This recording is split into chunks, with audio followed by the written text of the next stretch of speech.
Yo, what's up guys? Nandito tayo ngayon sa basketball court ng Villa Zaragoza at naglalaro ang Shopmore Mini Mart. Tignan natin sila kasi nakaka-tense na yung laro. Parang championship na to. Ayun, lamang ang Shopmore. At ito ang kanilang manager.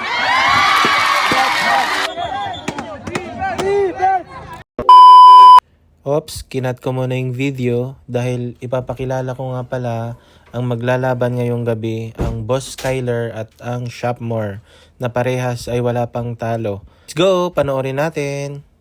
At syempre, live ni Claire Cakes yan, dito mapapanood. Kung gusto nyo mapanood ang full video ng kanilang laro, puntahan nyo lang ang Claire Cakes page. Okay guys, back to the ball game. At dito na nga, wala nang 2 minuto ang nalalabi at ang daming tao makikita nyo naman guys. So panoorin natin ang mangyayari dito sa kanilang laro. Panoorin natin guys kung paano dumepensa ang Shopmore Mini Mart.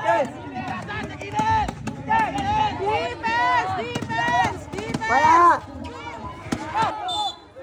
Ayun, pumito ang referee at ang tinawagan na foul ay si Bam Bam. Kaya pang-5 foul niya na to, graduate na siya dito guys. So panoorin natin.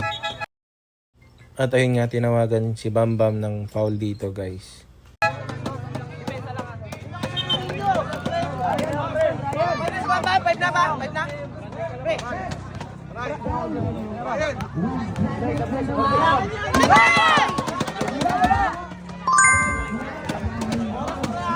So 97-93 na score.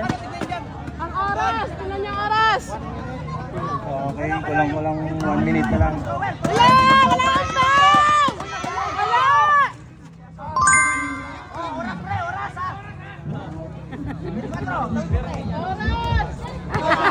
Ang daming nanonood guys.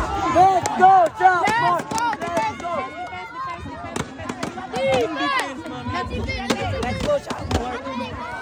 Let's go! Let's go, Shopmore! Oh, ano yan?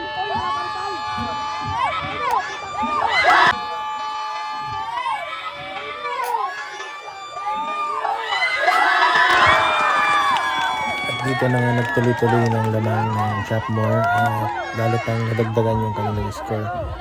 So panoorin pa natin.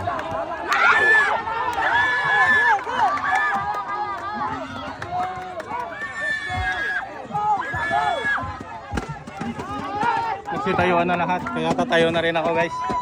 Huwag mong subukan. Let's go, Shopmore! Let's go!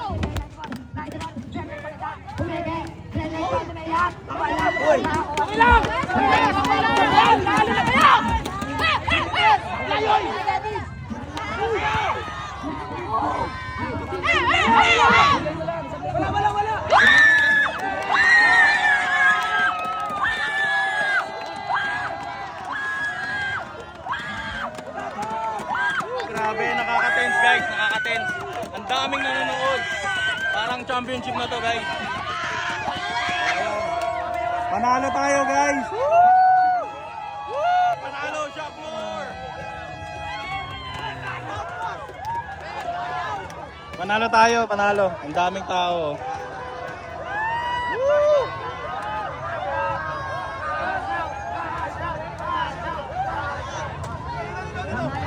Wala pang talo yung Team Shopmore guys. 8-0. Tuwan-tuwa yung manager oh. Ayan.